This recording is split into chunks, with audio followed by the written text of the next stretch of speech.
Ďakujem pekne.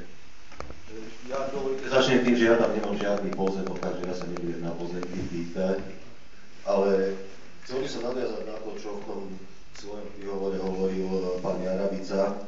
V podstate ideme stavať nové mesto a na slovenskej pomery to vôbec nie je malé mesto, to je veľké mesto, to je oveľa väčšie, jak prvá väčšina okresných miest na Slovensku. Oveľa väčšie a myslím si, že naozaj k tomu treba pristupovať uvážlivo a ja mám teda k tomu samotnému návrhu niekoľko otázok.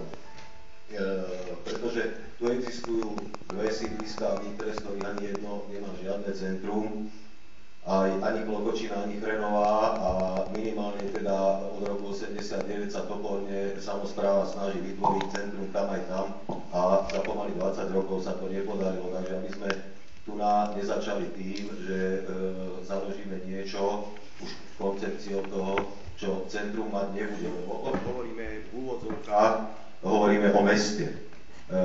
Tak sa chcem spýtať, kde je centrum tohto mesta, ktoré sa tu predpokladá, ktoré sa týmto ako jeho koncepcia zakladá. A keď som pozeral a počúval o tých variantoch A a B, ja mám dojem, ako keby sa líšili len v označení, jeden je označený písmenom A a druhý písmenom B, že oni sú identické. Nevidím, aspoň ja som nespozoroval nejaký taký rozdiel, ktorý by mohol hovoriť o variantoch. Ja by som pod variantom si predstavoval niečo, čo spracuje treba iný autorský kolektív s úplne iným pohľadom na vec a k tomu sa bude verejne diskutovať a k tomu sa bude prikláňať či na jednu, druhú, možno tretiu stranu, na tretie riešenie, ako ten názor a to bude to, ten smer alebo tá cesta, ktorou sa pôjde. A ešte sa chcem spýtať jednu vec. V roku 1999 mesto Nitra vypísalo súťaž, ktoré bolo predložených 8 riešení na ideu urbanisticko-architektonickej štúdie tohto územia. Z tých 8 riešení jedno vyhralo.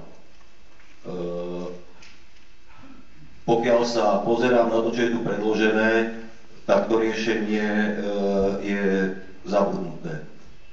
A tak chcem, že či bolo nejakým spôsobom, chcem sa autorov spýtať, či bolo brané nejakým spôsobom do úvahy, možno aj vyhlasovateľa alebo obstarávateľa, že či sa za ten čas od toho riešenia, ktoré vtedy bolo víťazné, odstúpilo, alebo pretože možno, že to by bol ten iný variant, ktorý by mohol byť v nejakej konfrontácii s týmto, mohlo by sa ukázať, že či ten je lepší alebo má väčšiu podporu. Poprosil by som na tieto otázky nejakú aspoň takú rámcovú odpoveď. Ďakujem. Ďakujeme.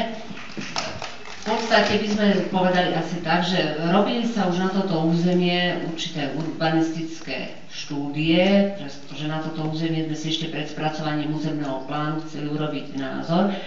Áno, odtedy sa zúčastnili tej súťaže viaceré kolektívy, bolo to vlastne podstatou tej štúdie, bola to urbanisticko-architektonická súťaž, že sme chceli získať viac návrhov či alternatív. V podstate dostali sme viaceré návrhy, nemôžeme povedať, že ten vyhral a ten nevyhral, boli odmenené prvé 3 návrhy, medzi nimi bol to pán architekt Šabík, bolo to takisto Sanhuma a ešte ďalší autori, ktorí sa zaoberali týmto územím. A nemôžeme ani povedať, že to riešenie, ktoré bolo odmenené ako na prvom mieste, bolo diametrálne iné, ako je riešenie toto.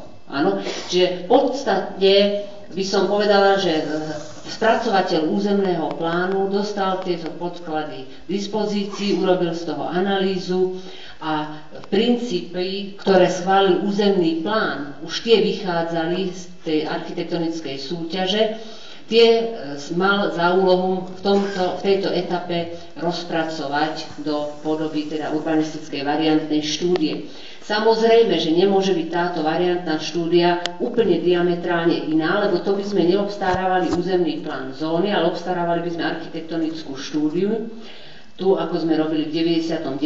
roku, pretože územný plán zóny má už svoje nejaké zákonom stanovené postupy. Aj tá variantnosť môže byť len v určitých veciach a samozrejme tento územný plán musí vychádzať zo schváleného územného plánu, ktorý dal základné zásady a urbanistické princípy pre toto územie, ktorý je schválený mestským zastupiteľstvom a rešpektuje územný plán vyššieho územného celku. Čiže my sme